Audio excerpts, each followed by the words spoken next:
You're watching the 420 Pace, found at 420pace.ca.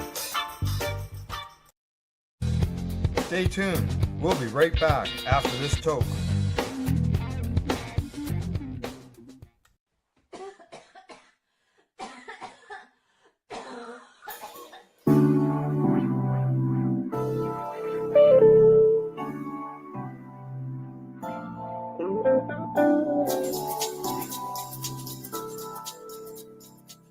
So I've got papers in front of me. If I look down to read, I apologize, but this was written from the heart. I just spoke it out, and Google, I think, typed it for me. Yeah. So I am Cynthia Howell. I'm an earth medicine facilitator, as I call it, and my company is called Soul's Journey. And I'm so grateful to be here with you tonight. Maya invited me to speak a while back about medicine that I serve, about medicines that have transformed my life. And before sharing about them, I want to tell you a little bit about myself and share about the woman that is standing in front of you. And I really, half the time, don't even know where to start with that story. It's kind of a large one. For most of my life, I struggled in pain, PTSD since the age of 5. Pain led me to a life of addiction. My addiction grew out of the childhood trauma I tried to speak about as a little girl. And I wasn't believed and I wasn't heard. And when a child is not believed, something breaks. A silence forms and a separation happens inside. And this happened to me as I fought through childhood. Even so, I ended up building a functional life. I graduated high school. I went to university and studied psychology. I served in the Army for 4 years. And I earned an associate's degree in bookkeeping and office management. And then I ended up going to work for my dad for about 20 some odd years, living in addiction with cocaine and alcohol, eventually giving up the cocaine for pharmaceuticals. And when I found cannabis as a medicine, I had 11 different pills that I was on every day. So handfuls of pills 3 times a day. And from the outside, things looked fine. You know, I had a house, I had a car, I had a job. And on the inside, I was screaming for help. They were silent screams that I was just trying to quiet with substance. And then one day in late 2015, somebody said, "Why don't you try eating your cannabis?" And my world started to change. That's where my healing started. I woke up on the 3rd day of doing this and I took my oil and I went and got a coffee.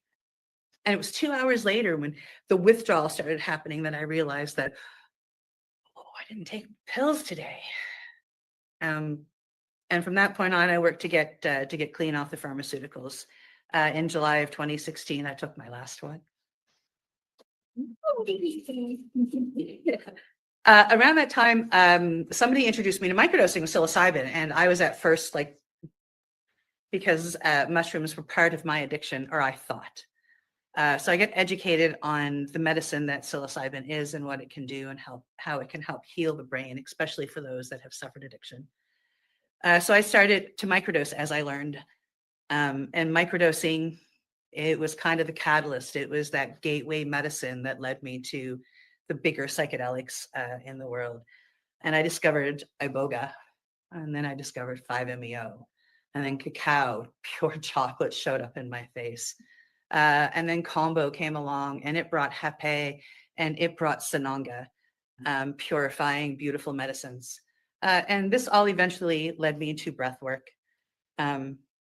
And I still walk with cannabis and psilocybin today, and I still have an absolute love in my heart for the medicines that they are and for the love that they brought to my life. So tonight I'm going to be in service and speak to you about 4 different medicines that have shaped my path. And I have chosen cacao and combo, bufo, 5-MeO, and breathwork, specifically breathwave.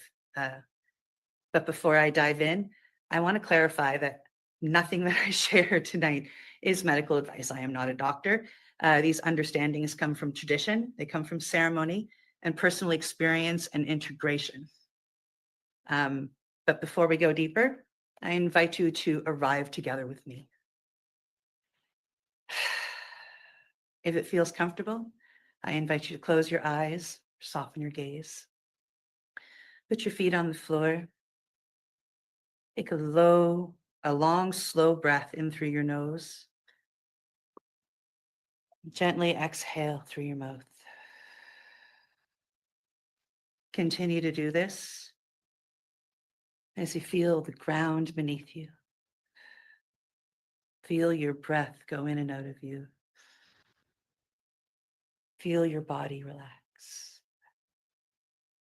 Feel yourself arriving. And in this moment, I'd like to say, give thanks to the earth Pachamama, the teachers, the tribes, the lineages that carry these medicines forward. I would also like to take a moment to thank the Mi'kma'ki for the use of their land for this time. I invite you all to take one more deep breath together. And sigh it out. And I invite you to bring yourself back and open your eyes. The first medicine I'd like to talk about is cacao, the heart opening medicine. I love this medicine. I received my training through a lady by the name of Judy Machado, and she is the founder of Goddess Temple Cacao. Judy teaches cacao as a living spirit. She got her teachings from the Shipibo tribe in Peru.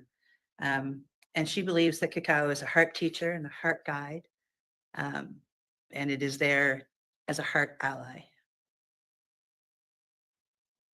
Ceremonial cacao comes from indigenous traditions in Mesoamerica. The Mayans, the Olmecs, and the Aztecs are all famous for this medicine.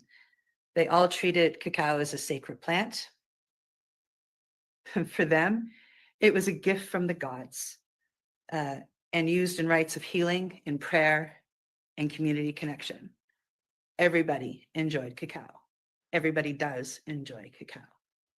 And the true ceremonial cacao is a whole bean. It's minimally processed, and it's grown in the ancestral lands of Mesoamerica and prepared in prayer and intention.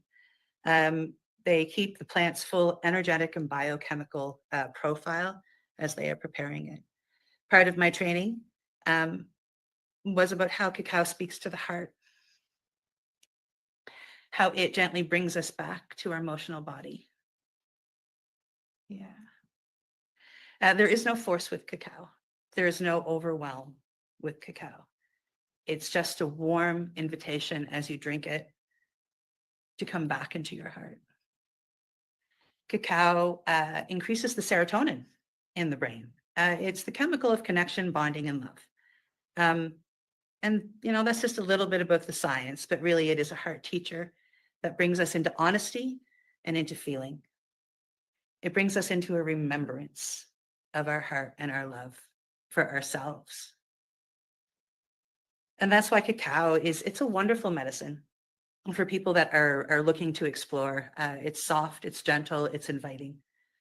And it just teaches the language of the heart. Physically, it can help increase circulation and cardiovascular stimulation. It is full of theobromine, magnesium, antioxidants. They can help to enhance focus and clarity and sustain energy without anxiety. It's very much a stimulant, and it doesn't cause that anxiety that caffeine can cause. It can help relax the nervous system, and it can help with hormonal balance and help to improve mood. It helps with emotional processing as you meditate with cacao. It can offer a sense of safety and grounded presence. The entity of cacao is very loving. It can help to increase your own empathy and your own connection and your own authentic expression. It's considered a teachable plant. It's considered to be gentle and feminine and deeply supportive. It can help connect you to your intuition, enhance your meditation and creative work. and deepen your connection with nature. And it can invite states of gratitude and openness and alignment. It can also, help alleviate stress and anxiety. I'm really glad I had a mug before I came in here. And one of my fun little facts about cacao, the Theobroma tree that grows these beautiful cacao pods, is it is a fruit. And it's my fun little fact. So when you have in your chocolate, you're actually having your fruit, which is just kind of neat. It's rich in magnesium and iron, which help to support that hormonal imbalance. And for women, it can help support menstrual discomfort. And it has vasodilating effects and antioxidant levels to help protect the cardio. Absolutely beautiful medicine. And who really doesn't love chocolate? For me, it is offered a gentle way to meditate every morning. And it's a great opener to talk with people with, just offer them chocolate. Hey, you want a piece of chocolate? The second medicine that I'd like to speak to you about is combo. It's kind of like the wild animal. And it's a cleansing frog medicine, and it comes from the Amazon.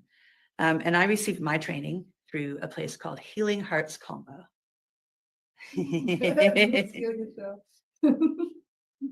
She's cute. Oh. Healing Hearts. Healing Hearts Combo, and she was healing hearts. And everything that Healing Hearts teaches is rooted deeply in traditional practices, specifically with the Shipibo tribe. Combo is a traditional Amazonian cleansing medicine, clearing medicine. It helps to detox physically, emotionally, spiritually, and ancestrally. And it's sourced from the secretion of the Phylomedusa bicolored tree frog, which is actually commonly known as the giant tree frog. And when they milk this toad or frog, my apologies, the chiefs sing and the chiefs call the frogs in, and the frogs come in for this ceremony willingly. And they have 4 glands on them that carry this poison, as it's called. And they will milk 2 of them, leaving 2 full, so the frog is not left defenseless. And they are very cautious about milking their frogs, and they protect their land. Nobody else is allowed to come in and do it. And it's only the hierarchy that is able to call the frogs in, and the frogs come. So it's really kind of interesting. And it's been used by indigenous tribes for generations in the upper Amazon, including the Shipibo tribe that I talked about, the Matsti, and many others. Combo is seen as both a physical cleanser and a spiritual warrior medicine, used for cleaning what they call the Panama, which is the stagnant energy, heaviness, and misalignment. I can tell you from personal experience, it purges it out all right. And they use this before they would go hunting to help clear themselves of toxins and to help clear their energies so they could go out pure and they could see what the forest had to offer, so they could get food to bring back to their tribes and feed them during the winter. And then the secretion that comes out, it's when it comes out, it is dried on a little stick, and that's how they keep it. And they keep it very, they keep it away until they need it. And then they moisten it with a little bit of saliva, and it is applied on superficial burns in the skin. And it's only like a couple of layers that goes in, just enough to get to the lymphatic system. And then they put that on, and it stays on for about 20 minutes. And that's when you go through the lovely purging, as it were. And traditionally there is prayer and Icaros, and we have a deep respect for the frog in the forest, and we pay homage. Combo is the medicine that says, let go. It's kind of the medicine that'll take you through and make you let go of what is no longer serving you. And whether that is something physically, like my first walk with Combo was definitely a physical detox. It was taking the addictions that were still in me, both the physical addictions that were lingering from alcohol, specifically for me, as well as the mental addictions to the trauma. Because when you go through trauma as a child, it tends to stick with you and you become almost addicted to anything around trauma. And, combo can help that be purged as well. It's quite an amazing medicine. Like I said, it can cleanse through detoxification, through purging. And purging comes in many ways, whether you vomit, whether you have a bottom purge, as we like to politely say it. It comes with sweating, screaming, crying, all kinds of snot coming out. You could shake. People can pass out. It's good for resetting and strengthening the body's natural vitality. And it helps with a heightened presence and energy and clarity following the process. So after the process, you feel very clean and very clear.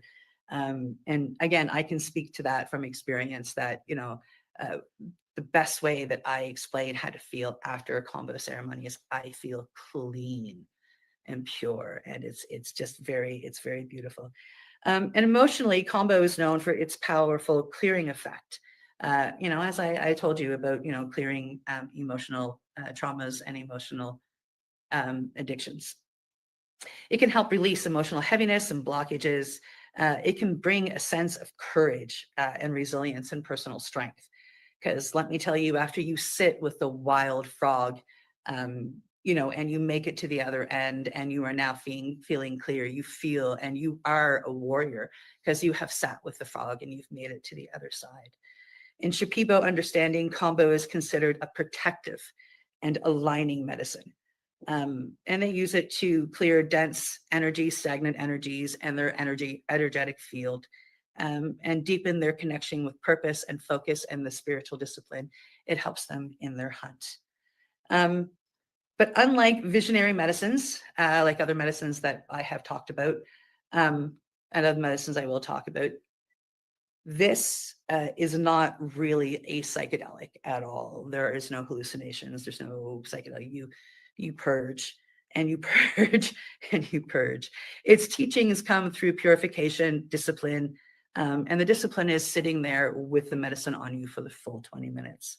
And it brings a beautiful clarity to follow.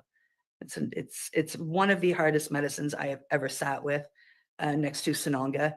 And I'm incredibly thankful for it. My initiation to becoming a combo practitioner was what they call a 3x3. So you do 3 doses in 3 hours. And I decided to let go of fear. And the first dose went pretty good. I purged water. The second dose got a bit harder. And the third dose, because it got harder because we were knocking the fear out of all the corners of my body and my spirit. And the third dose was when we were bringing it up, when I was bringing it up. And the fear decided it was going to hang. And in the last 5 minutes, I went from somebody who was just purging and sweating to literally a wild animal, where I was telling off my facilitators, my teachers. I was mad. I was begging. I was screaming. And in the last minute and a half of having the medicine on, I took control and I said, no, you're out. And I purged like I haven't ever purged before. And I thought that I had filled buckets and buckets. It felt, and there was like just a little tiny bit of purge. But I let go of the fear. I chased it out of my body and I won the fight. And I was a warrior, and I wouldn't be standing up here in front of you today if I didn't win that fight. I would have been too scared. So yeah, it's a really beautiful cleansing medicine. And for the hardness that it is, it's worth every drop of sweat. Yeah. The next medicine I'd like to talk to you about is one of my favorites. Probably going to say that about all of these medicines. It is Bufo 5-MeO DMT. It is nicknamed the God molecule, or the molecule of oneness. And I studied this medicine facilitation through the 5 education out of Tandava retreats in Mexico. And that is the 5-MeO information and vital education. They are a trauma-informed program grounded in safety and ethics. And they also focus highly, and this is, a good third of the course on integration, because integration is key when it comes to all of these medicines, but very specifically 5-MeO. And their approach is supported by groups like the World Bufo Alvarius Congress and the Conclave. And I'll tell you about both of them in a minute. And these are both communities devoted to safety and integrity and the ethical stewardship of the medicine. So just for the technicalities, the World Bufo Alvarius Congress, they've held two congresses down in Mexico now. It's an international gathering of facilitators, researchers, and traditional practitioners, academics, and psychonauts who are focused on the sacred medicine of Bufo or 5-MeO, specifically Bufo actually through this group. Its purpose is to share and develop the best practices for safety, ethical ceremony, integration, and conservation of the toad, because the toad is in trouble. The Congress promotes dialogue around science and spiritual use, sustainability, and cultural responsibility to the growing Bufo 5-MeO community. The Conclave is a group of anonymous collective of of experienced 5-MeO DMT practitioners who are dedicated to maintaining the safety and sacredness and ethical integrity of this powerful medicine. They create and share guidelines for facilitators, including best practices, ethics, safety protocols, and integration support. And integration is key throughout 5-MeO. And they have the aim of protecting participants and upholding reverence for the medicine and preventing misuse. The Conclave functions as a guardian network, offering structure, wisdom, and accountability within the global 5-MeO DMT community. So basically, they've just wanted to make sure that nobody's going to get hurt while they're doing it.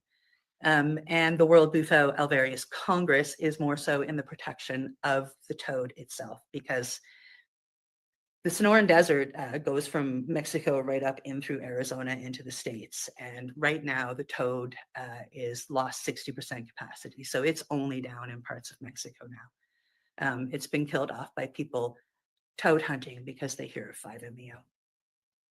After I graduated with 5, I did a shadowing project with one of my teachers, Chad Charles.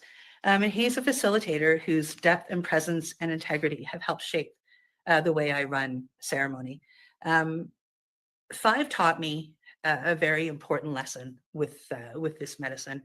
The goal with this medicine is not the full release. It's not the mystical moment.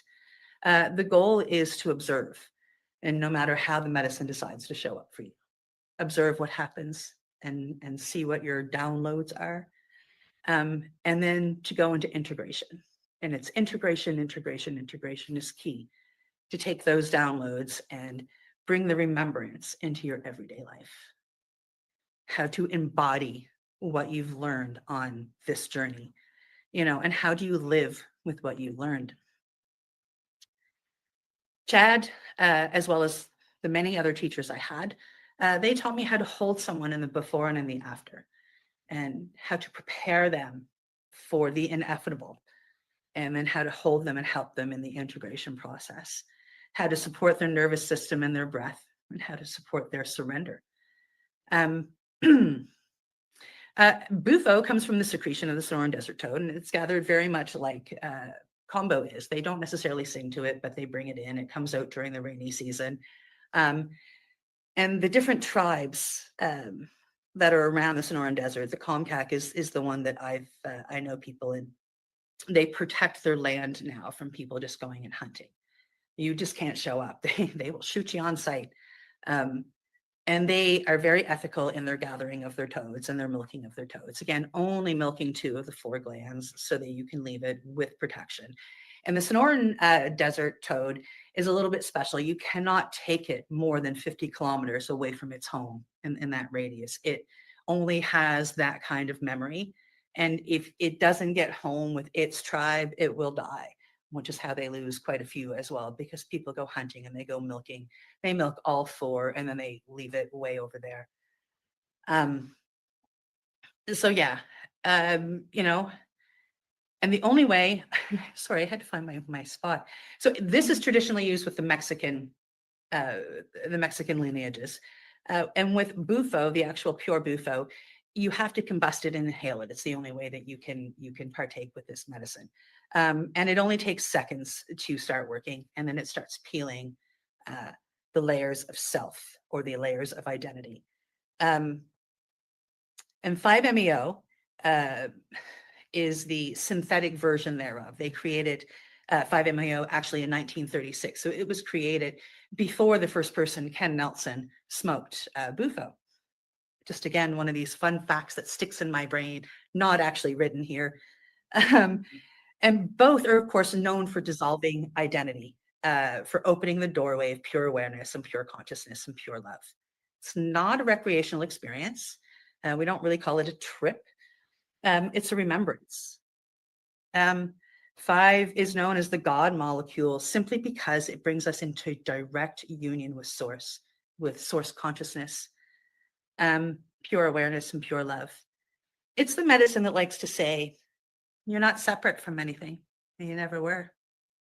You're part of the whole, and the whole is part of you. 5-MeO can be done a few ways. The synthesized version, we can vaporize it versus combusting it. And there are a number of different ways that they have for vaporizing it, different pipes that work, the result is pretty much the same. Some are just easier on the lungs. You can also insufflate it, or you can use it as a suppository. Second to take about 15 minutes to onset, whereas vaporizing it is seconds. Those layers start peeling pretty much immediately. And it interacts primarily with the serotonin receptor subtypes, the 5H2, 1A and 2A. And it can influence the neural connectivity, inflammation modulation, and most importantly with 5-MeO, neuroplasticity. It can leave you in a neuroplastic state for anywhere from 3 days to 8 weeks. And this is why integration is so important, and to continue it during this time. This is when you can take those patterns that are in you that you go, I want to change that. And this is where you can do the work now to change that. You are now neuroplastic. You can change those patterns with the right help and the right talk therapy, the right integration, as we call it. So the experience often brings dramatic and emotional release and reframing. People commonly report feelings of deep peace and healing, and rebirth, and a profound letting go of emotional burdens. Spiritually, 5-MeO is often described as a non-dual dissolver of self. It's the drop of water becoming part of the ocean as the ocean becomes part of the drop of water. It's the all. In ceremonies, it's treated as a teacher medicine, and one moves beyond conceptual mind, beyond ordinary time and space, into what some call source consciousness. This shift can catalyze spiritual insights, clarity of purpose. A lot of people have changed jobs after feeling that their purpose has changed, and a reorientation of one's life path. As I said earlier, I used to be a bookkeeper in my dad's business, on par to help him run it pretty much for the rest of my life. And when I started taking the 5-MeO course, I quit, just up and quit. And I haven't looked back since, and I've continued on taking other courses. I have met other ladies and other gentlemen in my life that have done crazier things. Where one of my favorite people, and Ben, he quit his job and the first time he did 5, he proposed to his wife. And the second time he did 5, he realized he had done everything wrong, and he divorced her, and he stopped working as a pharmacist, and he moved to Costa Rica. And now he advises people like me on medicines and contraindications on medicines. So yeah, it can really help you find a different purpose in life. And I recommend that if you do sit with this medicine, no big life changes for a few months. Like, just sit with it for a while and make sure you really, really want that. So because of its potency, the role of the facilitator, and the ceremonial container is preparation, ethical framework, making sure that the person is safe, and offering the integration, especially afterwards, because integration, that goes for 5 or any other medicine that you do. So that's a little bit about 5. The last medicine I'd like to talk with you about is the newest one in my life.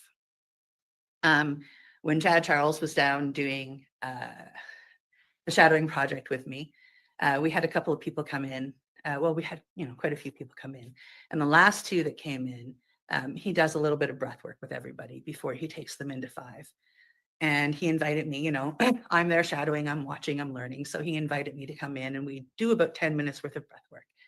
The last two that came in, with both of them, I had a psychedelic release within 5 minutes and I was blown away. I mean, I've had psychedelic release with breath work, but not within 5 minutes on a gentle breath work.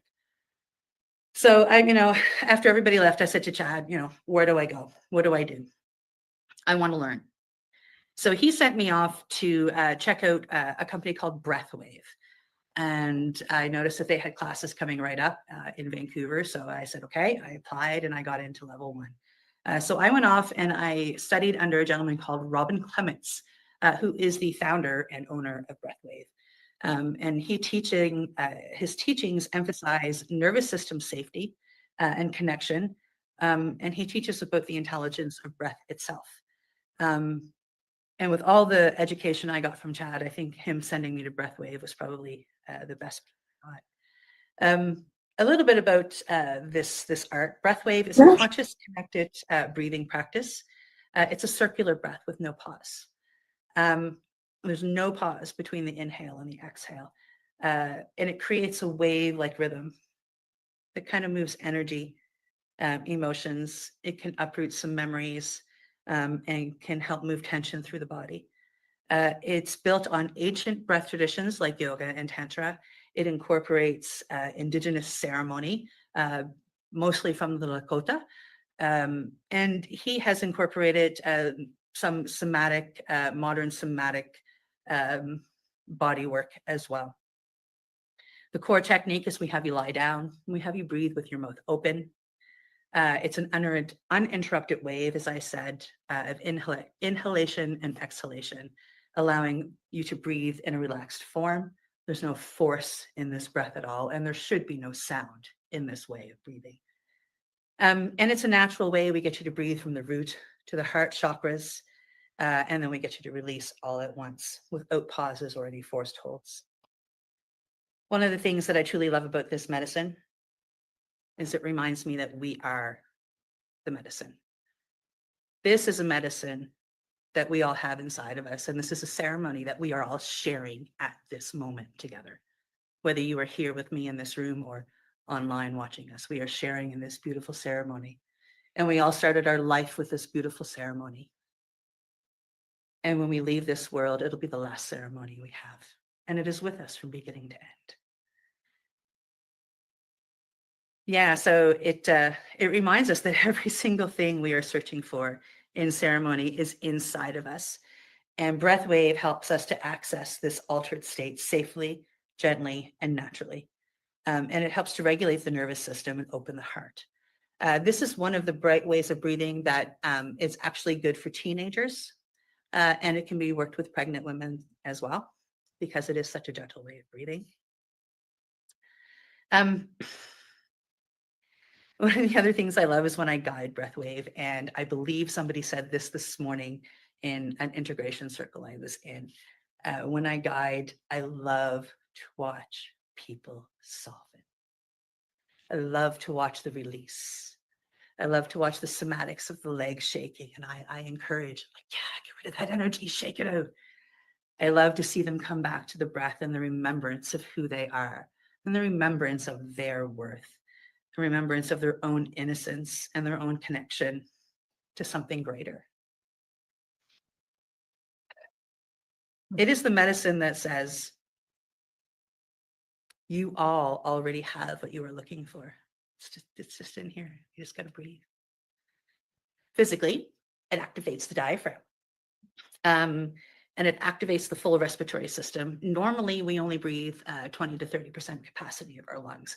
And a good breathing practice, any of them, not just the one that I practice, can open that up to 70 to 80% and really allow that oxygen to come in the body. It can help enhance oxygenation. You can get a lot of oxygen in you. It can support lymphatic drainage, improve circulation and blood flow. And it can help stimulate the parasympathetic nervous system via the vagus nerve, supporting nervous system regulation. And it's another medicine that can help with hormonal balance. It can stimulate the parasympathetic nervous system. I already said that.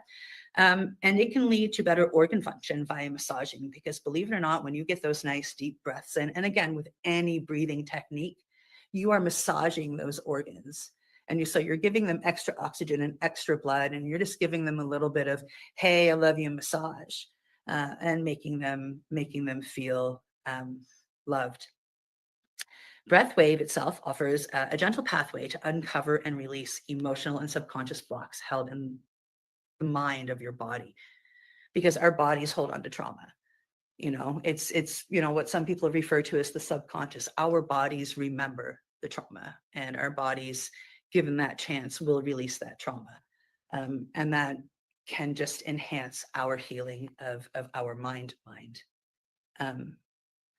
It helps to cultivate self-love, greater forgiveness of self and others. And this is one that it did for me. It helped me to forgive. I said at the beginning that, I ran to addiction out of childhood trauma. And this medicine in particular helped me find peace and forgiveness for the 2 men that hurt me when I was so young. And that turned out to be way more important than I knew at the time, because the one that hurt me the most passed away 3 days after I found that forgiveness. And I'm really glad that I found that, so his soul can go in peace.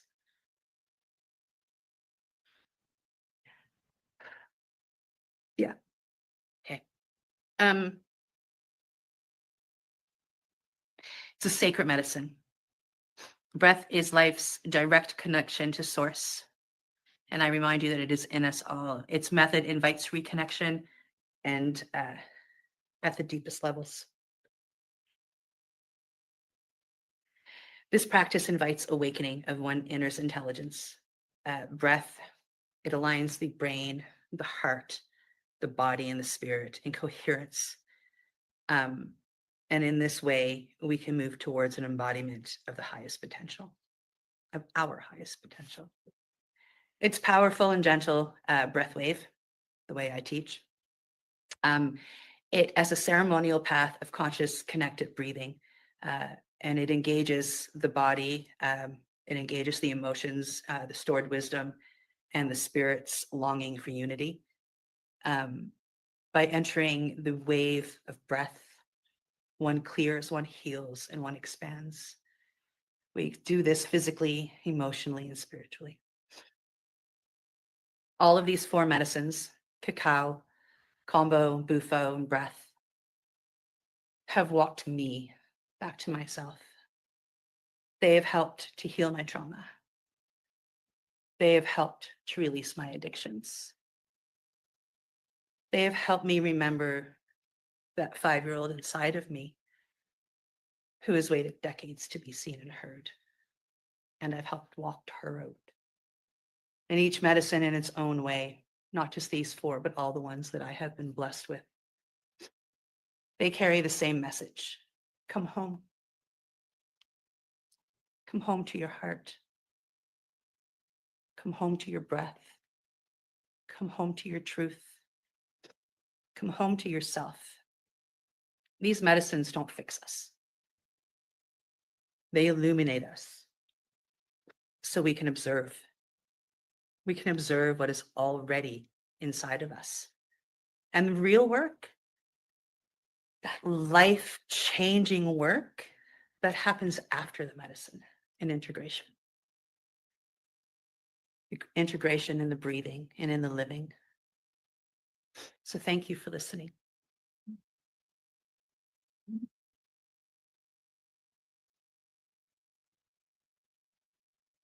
Is there room for questions? I think we have enough time. Sure. Yes.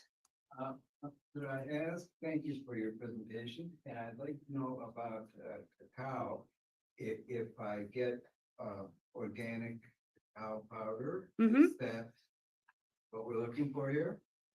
Roughly? Well, what I use comes directly from a Peruvian tribe.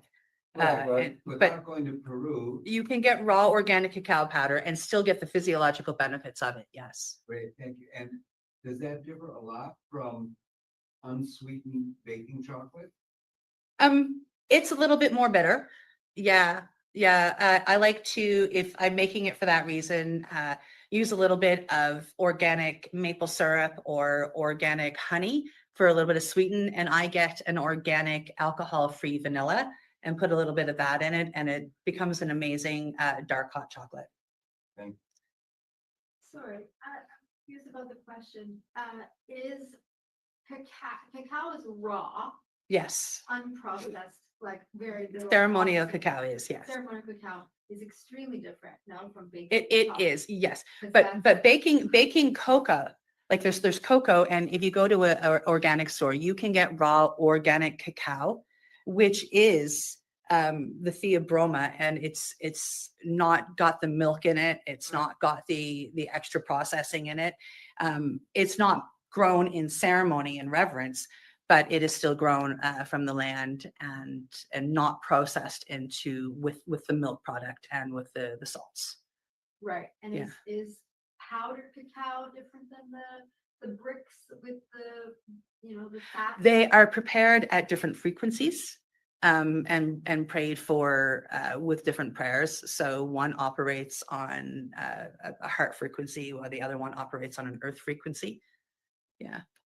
Yeah, that's what I've been taught. I've not gone to help prepare any yet, but yeah, I'm sure I'll learn more when I do. Is it better? Like better? Yes. Yeah. It like I mean like it that the bricked cacao, like the cacao paste, has more antioxidants in it. But the raw organic cacao is a beautiful way to sit with the medicine every day because there are physiological benefits beyond what I said. And one of the biggest ones that I didn't share, but it's one of those little tidbits of information that sticks in my head, is as humans, once we get to the age of 45, our ability to create stem cells in our body just shoots down. It goes down by about 50% in their late 40s. And theobroma cacao, especially even in the raw organic form, if you drink at least 5 cups a week of raw organic cacao, you can help boost your stem cell production, therefore being able to heal faster and better. Does that powder have some caffeine in it? No, but cacao is a natural stimulant, So yeah, without caffeine? but without caffeine. Yeah. Yeah. Yes. Ooh, they differ every time. But basically, I mean, I will invite in a group of people. I will have the cacao prepared already. We come in, I chat a bit about cacao and talk about it, and how the Mayans did everything and how they have no heart disease, and and everybody should drink cacao, and a lot of what I just said. We have we talk about intentions. We drink the cacao. We do some meditation. I now offer breath work, but each of them differ from ceremony to ceremony, depending on what the clientele wants to work on. Yeah. Yes. If you design a ceremony for someone who wants to heal trauma and so on, how would you go about deciding what medicines to use and so on? Oh, that's a big question. Like a big question. If somebody comes to me, we have a discovery call. That's how we sit down and decide. And we try to have a very open and authentic discovery call. And I look for intentions, and then I ask questions like, what medications are you on? Anything that you've been diagnosed? Do you suffer from suicidal ideation? And a number of questions like that, because different things have different contraindications with different medicines. And I want to make sure that anybody that's coming to me is getting the best of what they can get.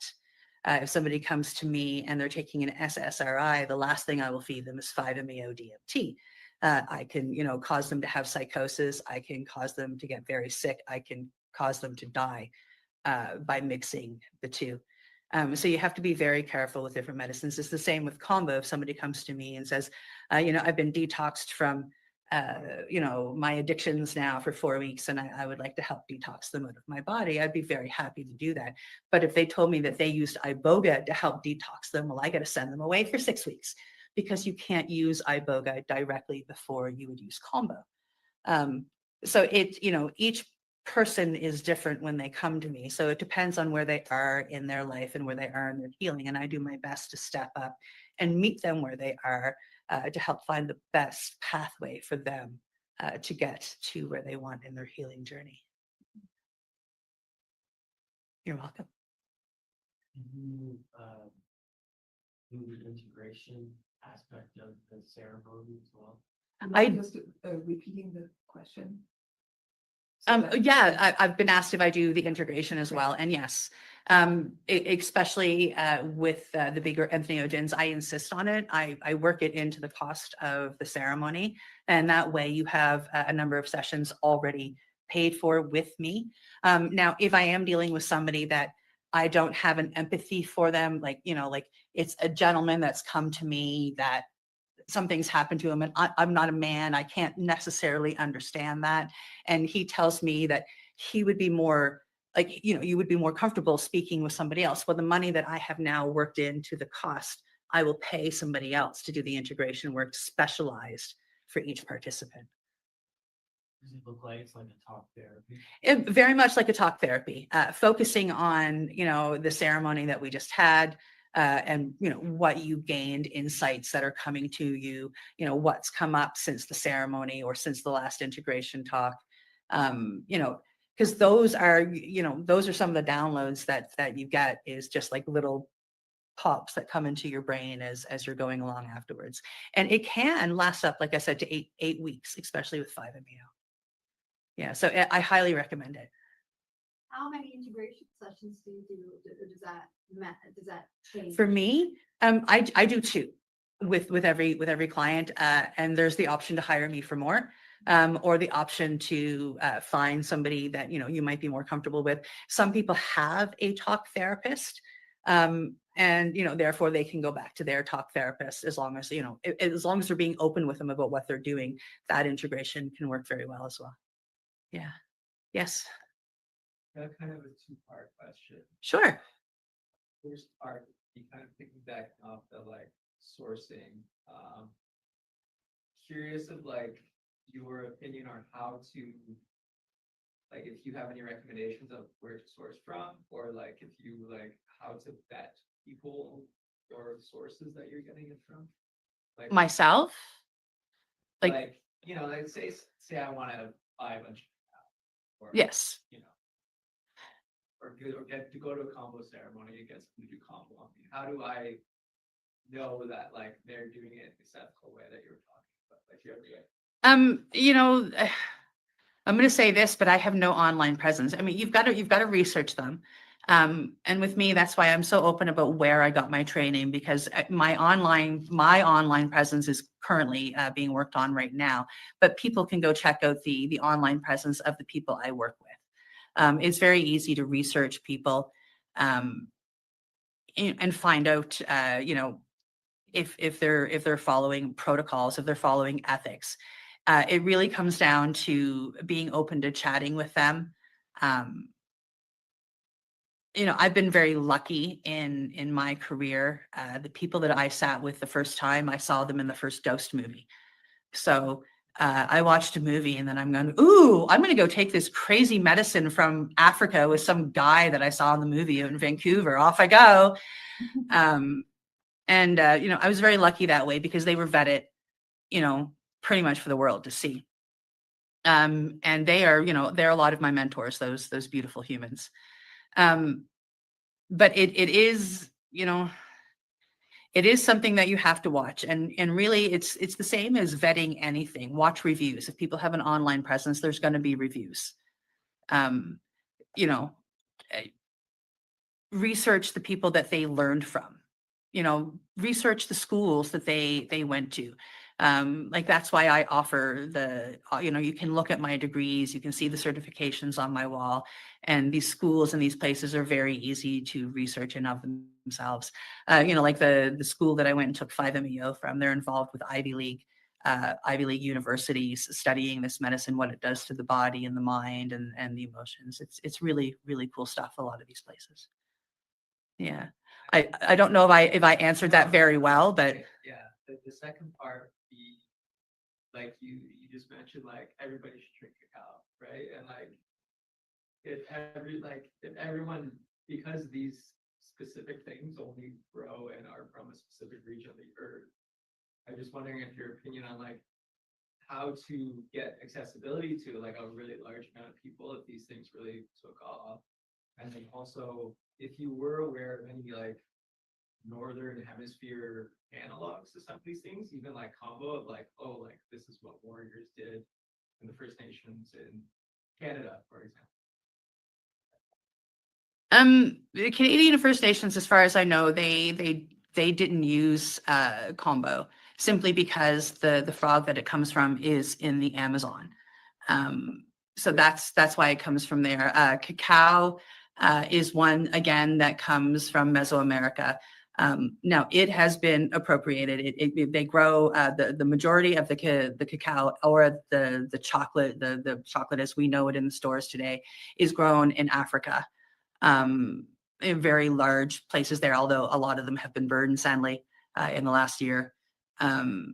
So these medicines come from different parts of the world, and it's the same as iboga. The only place that they've been able to successfully grow iboga medicine that is potent is in Gabon, Africa. If they take those trees and grow them elsewhere and then go to harvest the medicine, they don't get the medicine that they get when they grow it in Gabon. So these medicines have traveled with travelers, like people, like we found out all about magic mushrooms from Maria Sabina, but there was a Westerner that went down and sat with her and brought the information back. And that's how a lot of this information comes back to the Western world. Yeah, I guess I'm just like I tend to like and trend towards mushrooms Mhm. because of their ability to grow and like want to grow almost everywhere. And there's psychedelic mushrooms that are native to Canada and many parts of the world. Right? So I guess that was more of what I'm getting at. It's like if we do want to like get this medicine in the hands of more people, like do you have any opinion on how that might look, I guess, or like More people need to sit with the medicine, have a relationship with the medicine, and hear the call to become practitioners. Yeah. Yeah. And and this was another conversation that I had with somebody else. I mean, we need more people doing this work. We really do. This work can, with natural earth medicines, can help change the world. We can do a lot of healing. I mean, like when I go to visit Vancouver, I go to the downtown east side, and my heart just gets broken every time I'm down there, knowing that there are medicines in this world that can help them, but because of government bureaucracy, and I'm not usually a political person, they're hidden still. Like the doctors don't know about them. They're not taught because of doctors. And, not all doctors, but I mean, when I came off cocaine and I went to my doctor, I mean, he just gave me prescription after prescription. I'm having this side effect. Oh, there's a pill for that. Yeah. So getting this out is just a matter of more people getting up on that soapbox and telling their story about how this medicine, this fixed us. But I saw a hand back here first. The movie that you're referring to, that's the one Gabor met there. Yeah, Gabor was in it. Just respond to something that was shared. Sure. I just, because I think, oh my goodness, I guess. I just have a question because kind of what I heard was like, how do we do this sustainably? How do we do this so we're not actually like ruining the cacao like cultivation? I use cacao personally just from my own experience. There is like a few that are very popular online that are white owned in these places that are not white. So my suggestion is to look for collectives of Indigenous women that are cultivating this. There are a few of them. I know one if you're looking for them. And also, I think it's like very important you bring that up because we are very quick to be like, let's do this thing, but we're not thinking about like, how is that extractive? How are we like perpetuating, colonialism and all that fun, perky conversation, like we really have to like think like, how can we bring this back in a way that is ethical and represents what the plant actually wants to bring to us. That's it, thank you. Was that helpful? Yeah, Yeah, we okay. also know a women's collective, so. great note. Yeah. Even the same. Is he out of money? I think It after might that, actually we be that. lived in Guatemala and Mexico for like quite a few years, and I'm from Venezuela. We're also. Oh, yeah, no, you Venezuelan. guys are social. This- Yes, this- of this- course. Yes, this is hello. why- Thank you, that's very well. I would like to ask a question about 5-MeO/Bufu. So that's become more and more available. So you can buy 5-MeO pens online nowadays, and there's more and more people like deciding that they would like to facilitate and even solo experiment. So I would like you to speak about the risks associated with untrained facilitation and or solo experimenting from your knowledge and experience. Well, I'd like to address the solo facilitation first.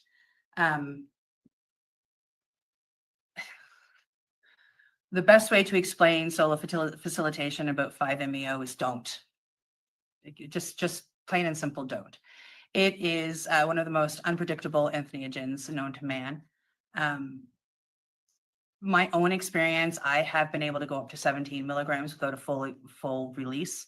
I have taken 3 milligrams and have gone to the moon on a full release, and I don't know what my body's doing. This medicine is different every time you sit with it. As beautiful as it is and as healing as it is unpredictable. So doing it alone, so many things can happen. You can purge, and if you're laying on your back, you can now choke on that purge and die. If you are somebody who gets dynamic in a full release, and I've seen some pretty dynamic people, again, you can hit your head and you can do damage to yourself. People have broken limbs, broken wrists. They've bitten their facilitators without knowing it. I have had somebody decide that he was going to do break dancing and he ripped off my toenail. And people decide as people, and I don't expect anybody in this room necessarily to understand this thought because it's a psychedelic room. But some people that are coming to the medicine new and are heading close to a full release, they decide that, oh, I don't want to be here anymore. And they figure if they get up and they run, that they will run away from the experience. And again, that can come with a lot of things that just are not good. So the best experience about solo 5-MeO work is just don't have somebody there with you. And as for the person that should be there, at minimum, they should have their first aid training at the very minimum. They should have knowledge of 5. They should have sat with 5. Preferably have somebody there that knows this medicine a little bit. This medicine, like I said, I could repeat it over and over again. It is unpredictable and you never know what's going to happen on 1 milligram, on 5 milligrams, on 15 milligrams. And you could take all of these at different times and you could full release on all of them, or you could not full release on all of them. And that's why with 5, the best way to approach it is to go into it without the expectation of that full release and just enjoy the downloads and what you can observe.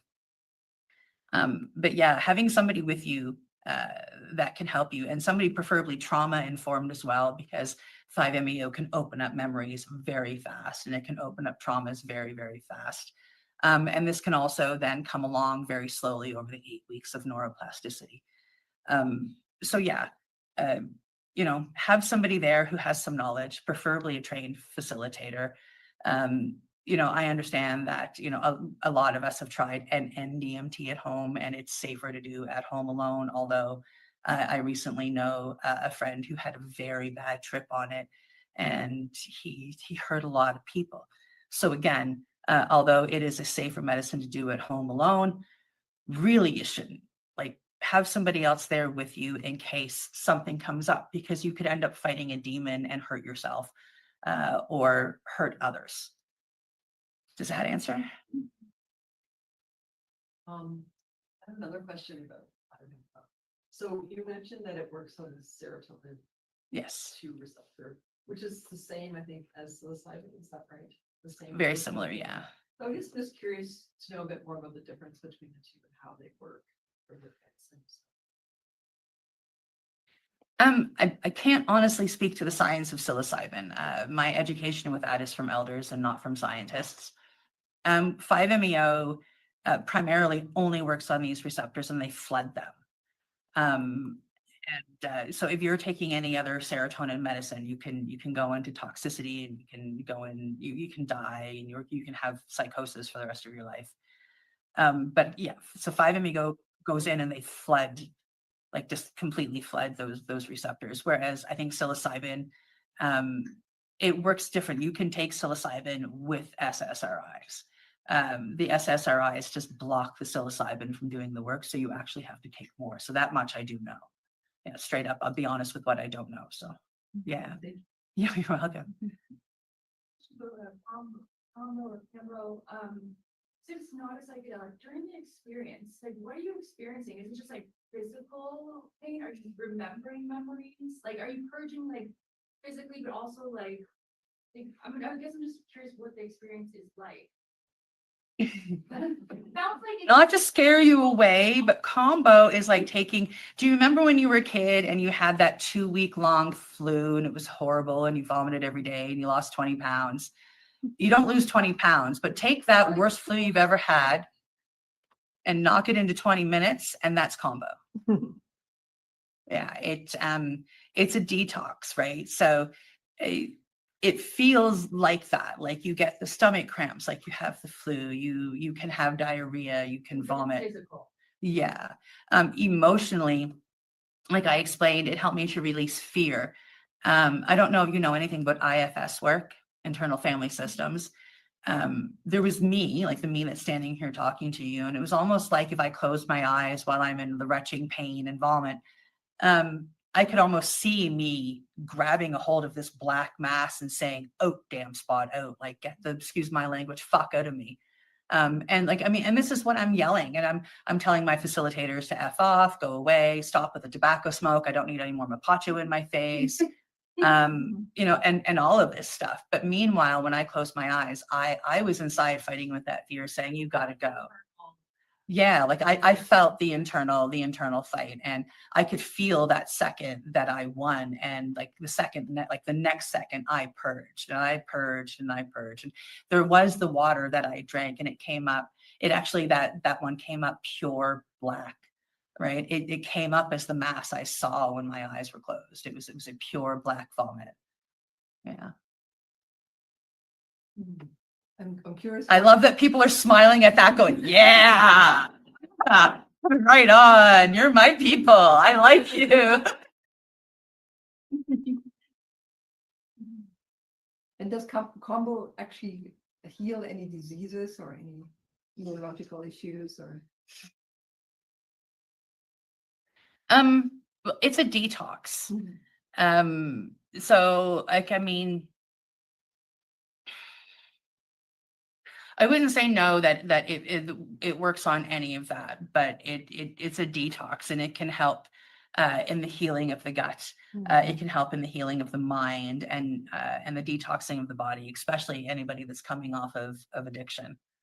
Yeah. Yes. I just want to say that I love that, and I appreciate that one of the like 4 major medicines that you talked about was breath work. And I think that I do like when people ask me personally about my experiences, whatever, I'm like, there's also there's breath work, there's also like gongs, there's like ecstatic dance, there's chanting, there's like so many ways that people have come into trance and into like psychedelic experiences that just alter within your body. Yeah. And they're accessible, they're not extractive of anything or anyone or any place, and they're dealing with like your own inner like experience and like your own power. So yeah, I just really appreciate that. It's been like all these like incredible, like really hyped, like also substances that one of like the biggest ones that you talked about. It's the only one that ever posed me a challenge. I have sat with a lot of medicines. I've sat with combo and I've gone through this purge many, many, many times.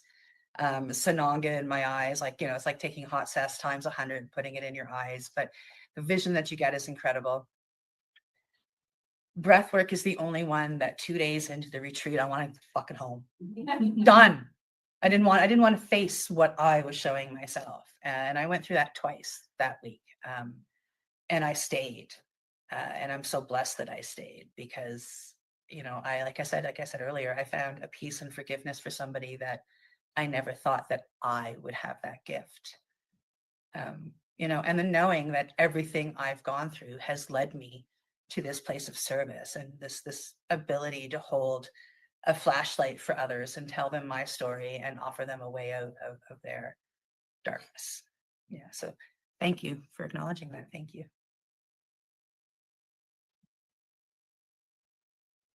Thank you. Thank you. Thank you so much, Cindy. for Thank you. So vulnerable in front of us and sharing your story. I just wanted to not remind you, or I had forgotten to mention this lovely donation basket because we're offering this for free, but of course we have to pay rent and all the other good stuff. And so, yeah, was there anything else? Did I forget anything?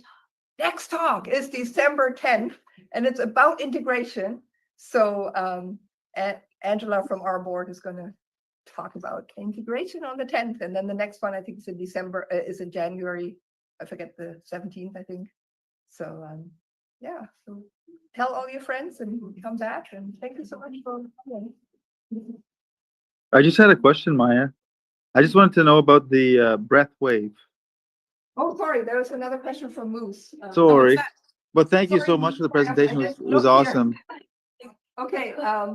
I just wanted to ask about. Sorry, Yeah. I just wanted to ask about breath wave. Thanks for your presentation, by the way.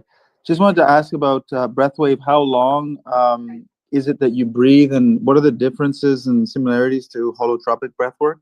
Is it a lot different, or? Question I'm not hearing. Just wants to know about what's the breath wave in particular. Breath wave. Breath wave. As opposed to. Is that what the question is? What is breath wave? As opposed to other ones, holotropic breath. Breath wave is gentler than a lot of these other breaths. So there's no forcing a breath in and out. You invite the breath in, and then we let it fall out. So it's a breathing in of worthiness and a full surrender upon the release. So it's very gentle. There's no heaviness to it.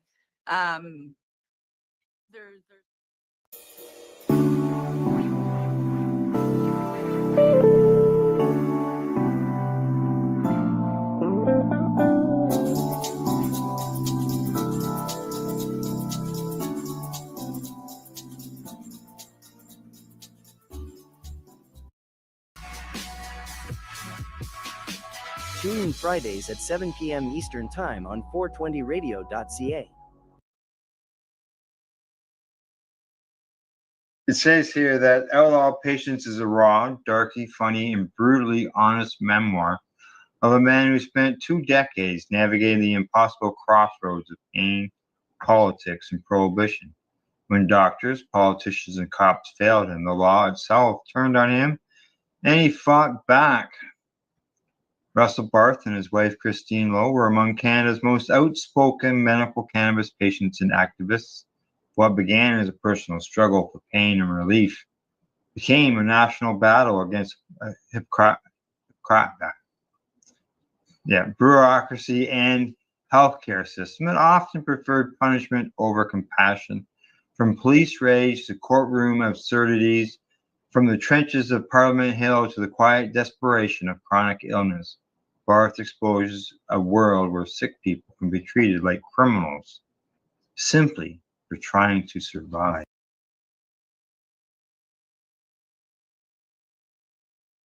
You're listening to the Pace Radio Network here at paceradio.net.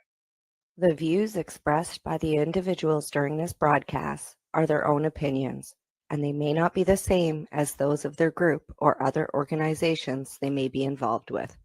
All medical advice during our broadcast is not a medical opinion and should be checked with your medical physician. Look at all that money, yeah, the money that they've spent.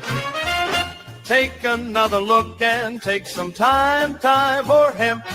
Don't cut trees for paper, cause it hurts the environment. Stop deforestation, yeah, it's time for hemp. Well, an acre of hemp makes 20 barrels of oil. No need for pesticides to poison all our soil. People got no food, they got no clothes, they got no rent. Well, it's time for hemp. Yes, it is. It is time for hemp. And I tell you, I love that groovy music that we listen to from the illusions of music. And I can certainly tell you that the visuals that you see, I'm from Indiana, so we say visuals wrong, are beautifully done by my joint host, Al Graham, up in Canada. Hey, Al. Hey, Casper. Thanks for the kind taking words. time for him. Yes, I'm taking time You for are him. welcome. That's right. And I do want to remind the audience that anytime you hear the word joint, make it a point to hit your bongs, your pipes, your vaporizers, and take time for hemp. And Al Graham, you are doing a lot of noise up there in Canada, aren't you? I sure am. Find me at paceradio.net. It's where you'll find people advocating cannabis education, and we touch on psychedelics as well. And we've also got a groovy joint host who's a great author. If you get a moment, I would encourage you to get his book. His name is Al Byrne. Hey, Al. Good afternoon, gentlemen. Yes, thank you for holding up the book, as always, Casper. He does that so well. And I wrote it, and it's 360 pages long, and it's a 40-year history, essentially, of how medical cannabis came to be in the United States, in fact, the world. Who did it, how they did it, sacrifices made, the opposition, which was government. And there's a lot of good guys mentioned. I wanted to mention the good guys because what is it? The evil that men do lives after them. The good is often interred with their bones. And so I wanted to make sure that the good in the medical cannabis community was not interred with their bones. So anyway, that's why I wrote the book. And along the way, I became a big-time advocate for veterans. Just so everybody understands, there's two veterans on this show right now. I'm a Navy vet, and Casper's an Army vet, and even so, we still talk to each other. But we're very interested in veterans. We do quite a bit of veteran shows about them or with them or something, and that's what today is. Today is a fella from the central part of Florida. I'm in the Panhandle, what they call Panhandle. I'm 4 or 5 hours west of this guy, but he's in the Orlando area, and what he does is veteran orientated to the max. It's a great organization that he's put together. It's all about his effort, really. I know he's going to mention some other people, and he should, but this is Rob Harmon. Let's bring him in here. Rob, there he is. Hello. And you can see behind him is a significant amount of green, and this is what Rob Harmon does. He brings cannabis to veterans in Florida, and he's going to tell us, I hope, maybe that's going to expand some. But welcome, Rob. Thank you, Casper. Al, appreciate you being here today. Well, give me a little bit of time. We've had an interview with Rob before, maybe now a year ago or something. I can't remember, and it was very well done. What we're doing here is we wanted to bring Rob back because now we're on Citizen Green TV, which is veteran orientated and cannabis orientated, herbal orientated. And again, that's what Rob Harmon is into. And so we wanted to give that lesson that he has, this operation that he has, a much more broader audience with the TV show. So that's why we're here, Rob, to understand how you got going. I know from past talk that your family was heavily into the military, and so why don't you start with that? How the military background of your family? So my dad's military. Both my grandfathers are military. My brother's military. I am What not does that military mean? right now. Army, Navy, Marines? One of each, actually. Wow. Okay. Yes. I went to college and smoked weed, and I did not sign up and go into the services. So thankful to them. So I didn't have to do that stuff. So I have a medical marijuana doctor's office. We've been in business for over 7 years. We have 8,000 patients. And the first couple of years of just talking to so many veterans that wanted an opportunity at a better quality of life through cannabis or without the VA drugs or any type of natural thing they wanted, they just simply couldn't afford it. Every person, time after time after time, I want to try it. I just simply can't afford it. Average cost in Florida is about $200 to see the doctor, another $77 to pay to the state. Well, they simply can't afford that. So I decided to start a nonprofit and let's pay for it. We'll get some sponsors. We'll be huge. We'll get this thing going. Great, grandiose ideas. The sponsors didn't quite come like I wanted them to, but we still did it. We're on our 47th month of doing it. We do 21 veterans every month. And the reason 21 is picked, it just gives them ample time to speak with the doctor, to speak with us about dosages, about ratio products, about starting slow, about tracking, about trying to dial in your actual dosage instead of just trying anything and see what works best for you. So we try to you just covered a handful of topics there to give me a handful of questions, like who makes the medications, who comes up with the dosage, how is that determined by each patient?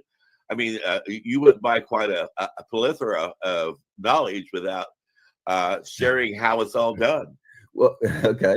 Well, in general, I mean, it's really such an individual patient thing. We give them a standard amount of every route: edibles, topicals, sublinguals, flower. They get a little bit of everything.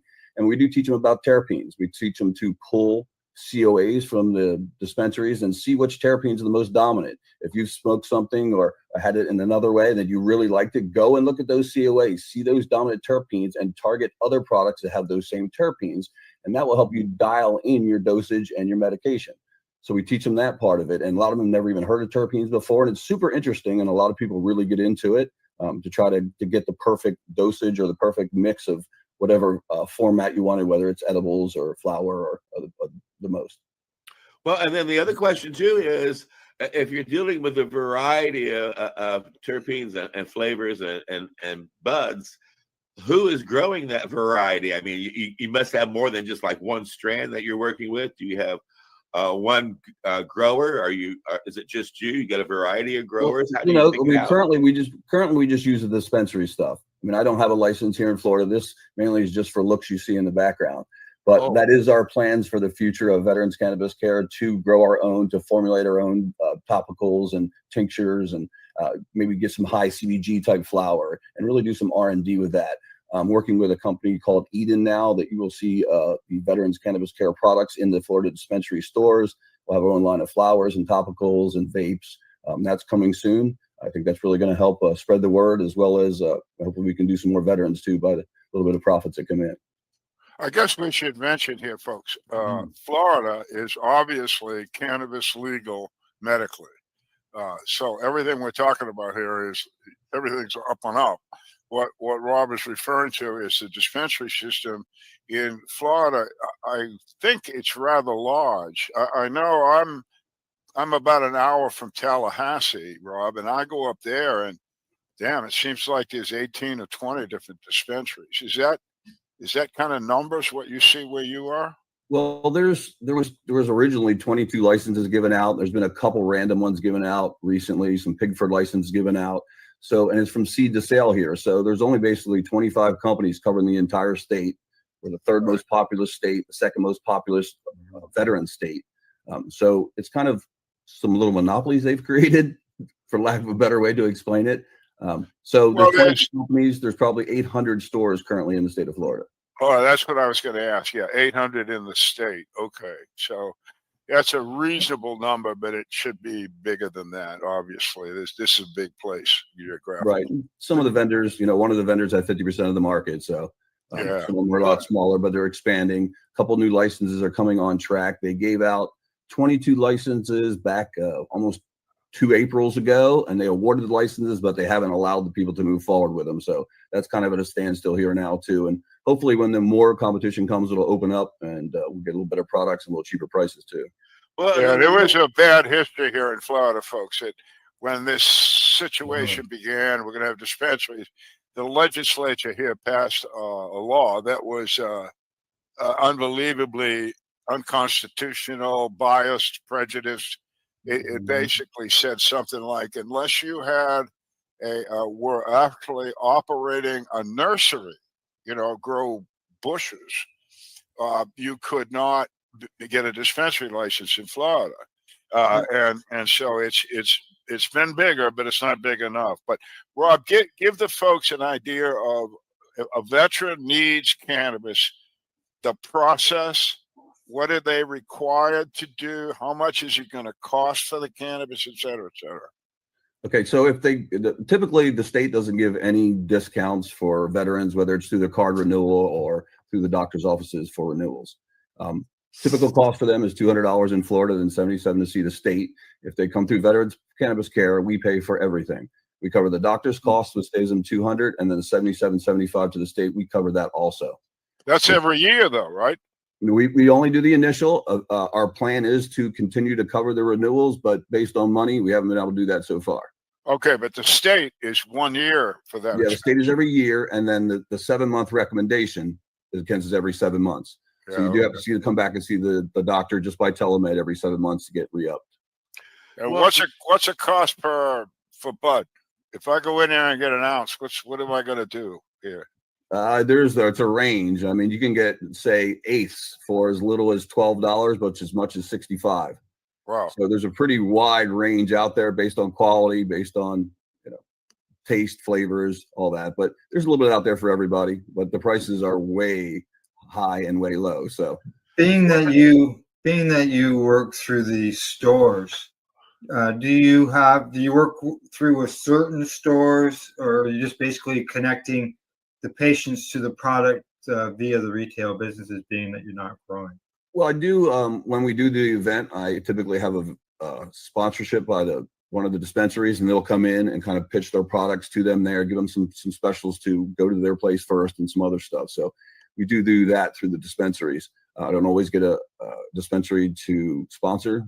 Ever since Amendment 3 didn't go through, some of them are a little bit cheap.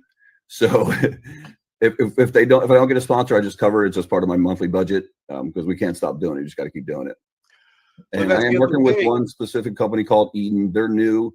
They've got 1 store open. They've got 3 more coming, and that's one that we've done a partnership with, where I'm going to be doing a line of products to them too. Good. Okay, 21 guys, girls a month is your goal. And that's what we do the last Tuesday of every month. Okay, so you've been meeting that goal. And do you have a growth goal? I can grow immediately. I have a list of at least 200 vets in the state of Florida that are on my waiting list. Again, I can only do it once a month. A lot of them are incapacitated, can't drive, don't have a car. There's many reasons. A lot of them can't come to the initial appointment because it has to be done in person. So I've got this list of all these people, and now moving forward, when I talk about the network, hopefully we're going to be able to service those people, but they do have to come in, which really limits the amount of people that I can do. But my waiting list is long. I usually book about 3 weeks before the event, and within 4 days, it's completely full. Wow. Now, when you say we, who is we? Who's overseeing the organization that you've put together, and who helps fund it and bring it all? I mean, it's got to be a big project, so I'm sure you got to tip your hat to a few people helping you. Well, you'd be surprised. It's not as big as it sounds. I have the doctor that works for me. Her name is Dr. Wilson King. She's been with us a couple of years. She is absolutely amazing. She is what I would say a doctor is if I could design one. She cares about patients. She listens to them. She lets them be heard. She's pro-cannabis. She's really amazing. She's a doctor. And then we only have one doctor. And then I have Elizabeth Hall, who's my executive director. This woman is an absolute superstar. She is the front of the house. I'm just kind of the thought guy and the implementation, but she actually implements it herself and takes pride in it, really cares about it, and is really devoted to the cause. So I want to give out some serious love to both of those special human beings that really help us. Super. Yeah, well, it sounds like that doctor, sounds like somebody we'd like to interview, actually. Sounds like I had the same thought, Al. Yeah. I mean, we like to hear doctors who have practical clinical experience, especially with veterans. So, Rob, look, Rob, I got a question too. It's like, you're like 100, like the rest of us. You could be sitting in the back patio, watching the clouds go by, smoking your pipe, doing nothing. What has motivated you to get up and spend your life and time doing this? That's an awesome question. A lot of my life, I've been really successful, and I've always kind of had this void, and I'm not sure what that void was. And when I started helping veterans for the first time, that void was gone, and I just been on a mission ever since. It's not work for me. It's fun. It's help. It's ever life changing for so many people. We could save lives every single month when we do events. We may have saved a life, and that alone is worth everything I put into it. And then the other question, Al Byrne likes to ask this question, so I'm going to ask it. What got you into the cannabis movement? How did you discover cannabis in the first place? I smoked cannabis for the first time on Halloween of, I don't know what year it was. It was the early 80s, maybe 81 or 82. We smoked out of a makeshift pipe made out of apple. I remember those. And that was one of the first times my brain stopped, which is a good thing. Oh, okay. It just really calmed it down, allowed me to. So ever since then, I've been literally obsessed with it. I saw it growing for the first time in college, and that just really made the obsession get even more. I have experience growing through the years, so it's just really cathartic for me. I actually volunteer at one of the dispensaries here in town once a week, just because I love the plant so much, and I want to help it. Do you consider yourself a patient? I am a patient, and I'm also a practicing patient and a practicing medical marijuana enthusiast. I've got a question for you. I know that you brought something to show everything, to show everybody today. Would you like to do that now? Sure, let's do that now. Okay, I'll bring that up. Here we go. Go back to the beginning. All right, let's see. Roadmap. There you go. There we go. There we go. All right, so we've been doing this in Florida for 4 years now, and I'm just assuming, and I know that the demand in the rest of the United States is the same as it here in Florida. We do have the second most populous state of veterans here in Florida, but veterans are all in need. So our mission is free access for veterans all across the United States, whether it's us paying for them, whether it's us getting doctors to see them for free, or us getting the states to change these laws that at least not charge them the cost of a fee of an annual card of $77 or what it is in every other state. They just don't have the money. Okay, so let me zoom in a little bit here. If you see the ones in green are the medical only states. We decided to target those first. Going to a recreational state, we're about access, and in general, they do have access to it there. Now there's some advantages to being medical in those states, but this is our path we thought would be the best to start with, least resistance wise. So you see all the green is where we're going. Good. Now here's kind of our roadmap to access for veterans. So Florida is where our stronghold is. We've done lots of veterans here. So Florida will continue to be here. We'll just expand. They also have the second largest veteran population and have a lot of sponsors here also. And then I sorted them by telemed. It's so much easier getting a patient to pick up a phone than getting a car and drive, and especially if they don't have a car, they can't drive. So we sorted them then by telemed, first time visits only. Georgia and West Virginia were picked as first and second because I have some partners there. They're going to help with spreading our program and spreading their vision. And then from there, I continued to sort them through telemed. So Texas was the next in line just because it has the most veteran population. And you'll see I've kind of gone down through there. And then the states that we'll target after that, Alabama, Kentucky, Arkansas, they don't have telemed first time visits. So there's going to be a little bit more of a challenge, but we'll go there at some point. I see several there with no state vet program either. Most of them have no state program. If it does have a state program, it's Medicaid or SNAP but you can see there's a lot of big ends there, and we're not real happy with that. And Florida looks like to be one of the most expensive states too for the annual renewal costs. Yeah. So this is just a map of the state of Florida. You'll see these are the veterans that we've helped so far in the state of Florida. Every dot is a different city that they've traveled from to come to us. As you can see, Al, there's one over there in Panama City by you, came all the way this far just to get a free card. Yeah, that's a long ride though. And then you'll see this is each city in the little spreadsheet here that we've actually serviced a veteran from and how many we've serviced from that city alone. So you see it's pretty broad in the state of Florida. Demand is quite great. And they will drive from a long distance away to save $300 and get a little bit of love and some support. Yeah. Well, I think that love and support part is bigger than most people understand. Oh, for sure. They come here and it's a great experience for them because it's the first time they can come and they can be honest about their cannabis use if they are currently using. They're not to be judged, maybe called a drug addict or whatever they may have experienced in normal life or VA or whatever. They come here, they're not judged, they feel safe, they feel heard, and they feel cared for. So it's a great experience for them. And that's typically why we do it in a veteran type setting every month. So more veterans will be here and other people will feel a little bit more comfortable. But here's just some of the ones we've done. You see some of the MSOs that we've worked with. And then here is, we just won this recently. This is a contest. It's a really big contest here in Central Florida. You have to be nominated first, and then if you get a certain amount of nominations, and then it goes to a public vote. They picked the top 10, and then they did down to the top 3, and we ended up in 3rd place. The one good thing, I'm not really a 3rd place guy, I'd rather have 1st, but the one positive thing out of it was that we were the only cannabis related nominee that won a space in a non-cannabis category. So I thought that was, there you go. Congratulations. That's #1 in my book, baby. Right, exactly. That's enough of the slide. So and having those 2 words together, veterans cannabis, excellent. Congratulations. Wonderful. Yes. Let me go a question. You said something. I want to hear it right. You said we bring the veterans in once a month to I think something like a veteran orientated venue. Well, we do the event the last Tuesday of every month, and we do it just that day, just for vets. Yeah. So as other vets are coming in, they're seeing vets there. They're talking to them. They're feeling a little more comfortable because a lot of them have never used cannabis before. They're scared about their federal benefits, about testing positive. Those kind of things make them feel comfortable that, hey, it's okay. There's other veterans here. So I think having other veterans there really, really helps instead of me just having them in randomly once in a while. I just gotta ask, do you ask them for the DD-214? Yes, we do. One person tried to come in and didn't have one, believe it or not.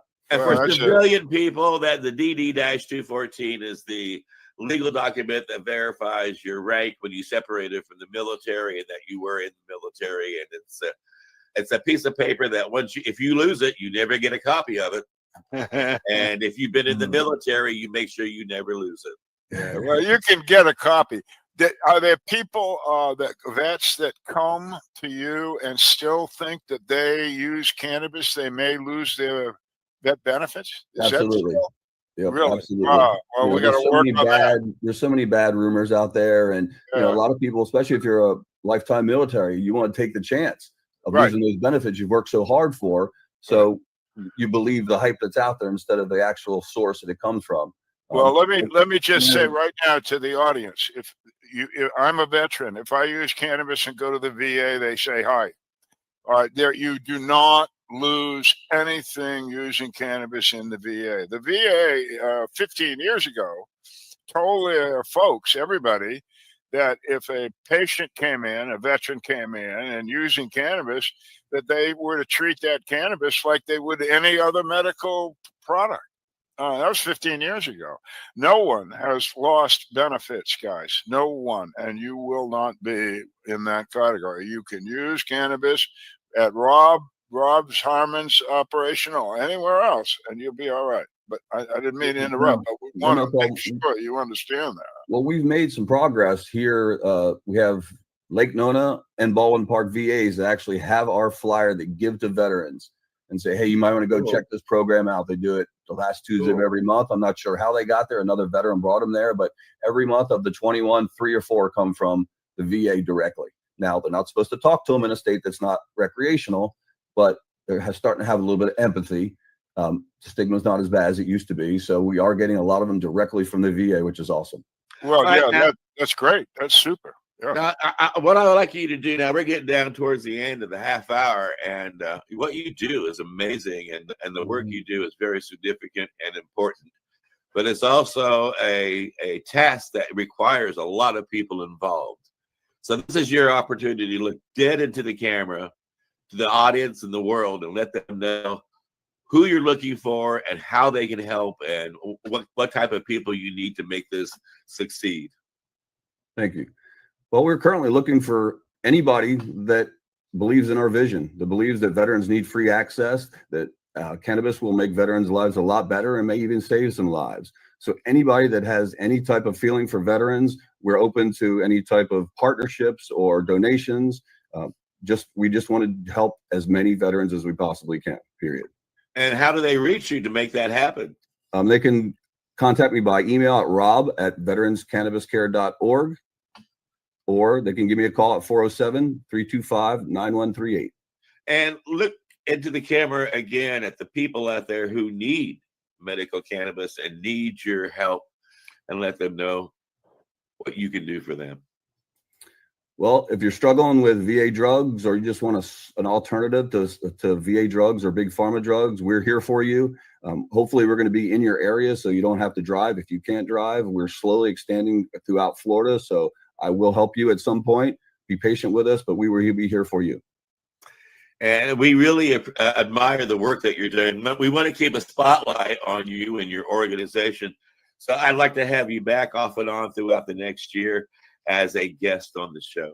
Awesome. Thank you guys so much. And you might even bring with you a doctor or one of your patients that you're assisting, so we can find out about some of the things that are happening in that area as well. And we'll have a little more details on the network and how we're progressing. And I know the doctor would love to be here. That would rock. That sounds great, Rob. Thanks so much for coming by, man. Thank you, guys. And Albert, I want to thank you for bringing such an amazing guest to the show. Let them know quickly about your book. Well, the book is full of amazing people like Rob Harmon. Again, people that have done well for patients in various capacities, whose name you don't know, I do, and I just had to write it down so that. And again, we'll say this out loud: that book and everything we do here, including this interview, is being made of a part of the Colorado State University's Special Collections Archive for their library system, which means that all of that information in that book and in the stuff that Rob has just been talking about will be there literally forever for historians, researchers, archive students to find out just what went down and who did it and how they did it. That's it.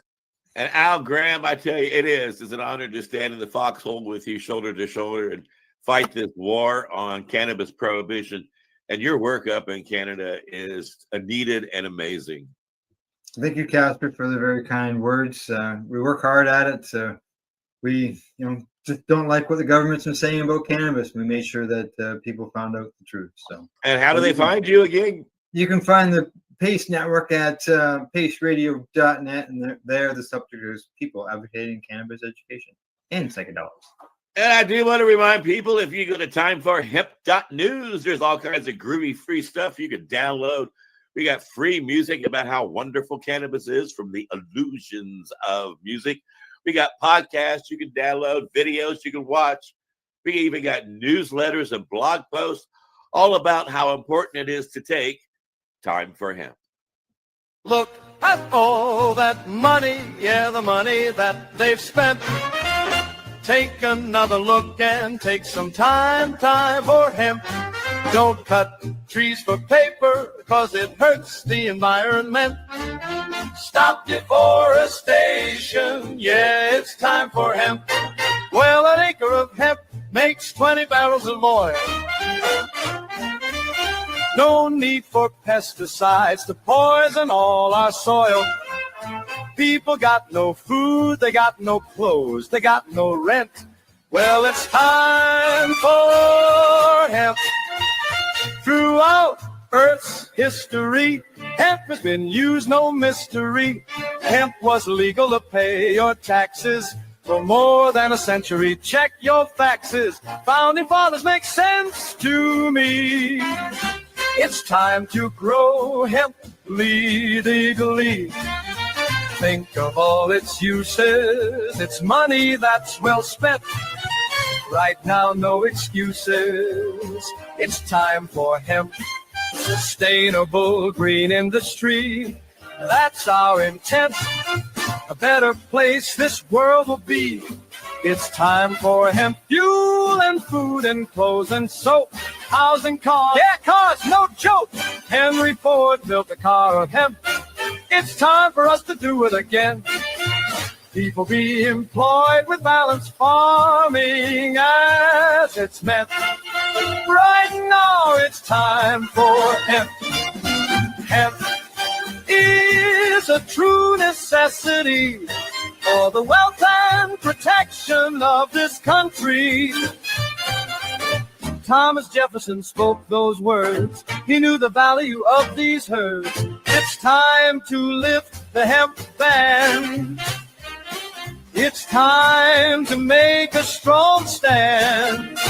Yes, we can. I know we can. I know we can. We can make a difference. Yes, we can. Just like birds of a feather, we can work together and lift the hemp ban. Look at all that money, yeah, the money that they've spent. Take another look, take some time for hemp. Don't cut trees for pay because it hurts the environment. Stop deforestation, yeah, it's time for hemp.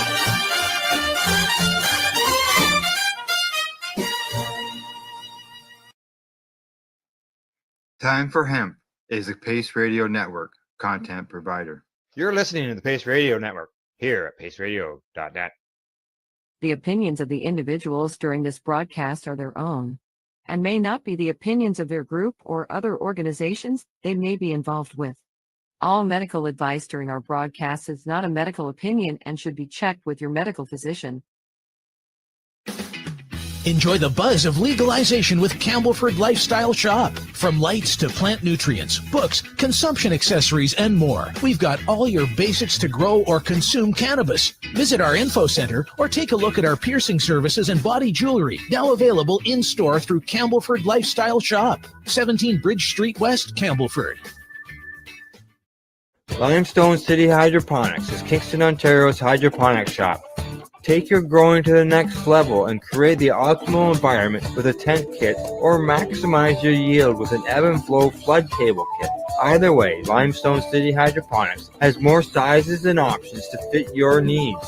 Are you looking for the power of the sun that adapts to your budget? Then look no further as they have professional grow lighting. They have indoor grow systems that are easy and cost effective with many options to fit your living space and lifestyle. Cultivate your growing potential. We have everything you need to succeed. And if you can't make it to the store, they offer local delivery to the greater Kingston area. Remember, when you're looking for experts to help you grow, then look no further than the locally owned Limestone City Hydroponics, 105 Sunderland Drive in Kingston, Ontario. Call them at 613-548-0420. We are people advocating cannabis education here at Pace Radio. Stay tuned. We'll be right back after this toke.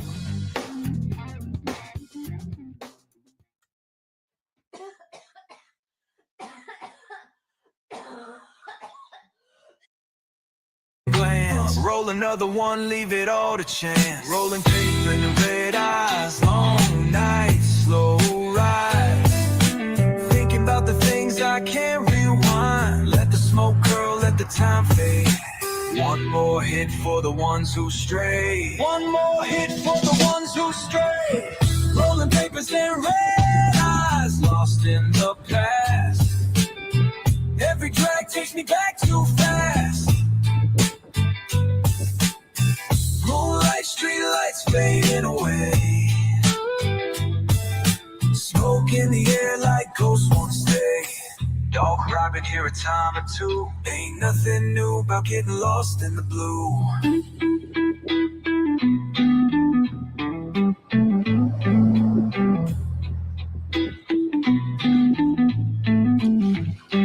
What if every breath was a second chance? What if the past only lives in a glance? What if the road don't ever run straight? What if we just here learning to wait?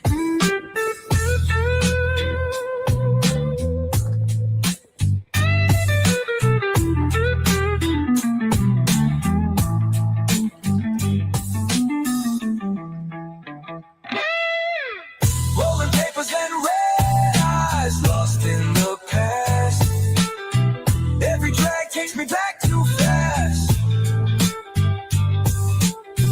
Moonlight, street lights fading away.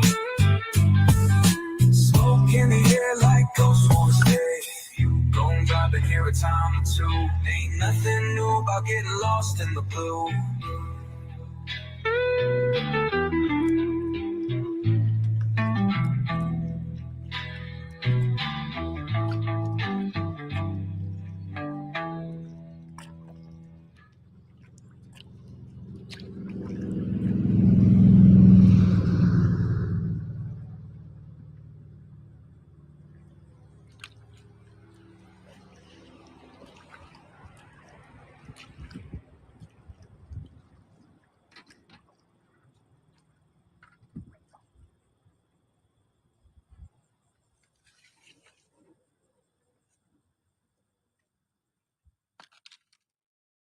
Rerolled Saturdays. Check it out. Nothing but non-stop cannabis and psychedelic programming.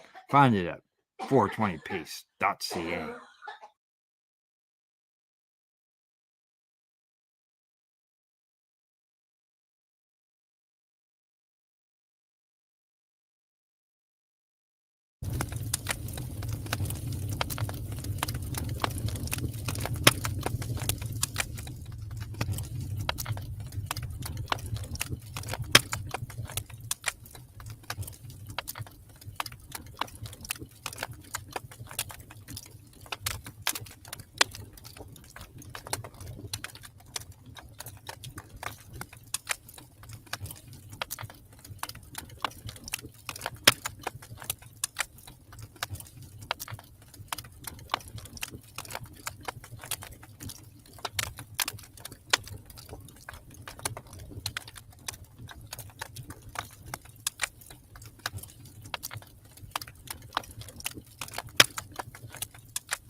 You're watching the 420 Pace, found at 420pace.ca.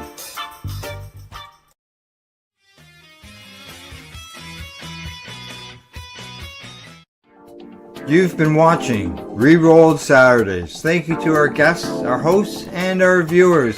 Up next, Rerolled Saturday Nighttime Edition. It gets started at 4 p.m. See you then.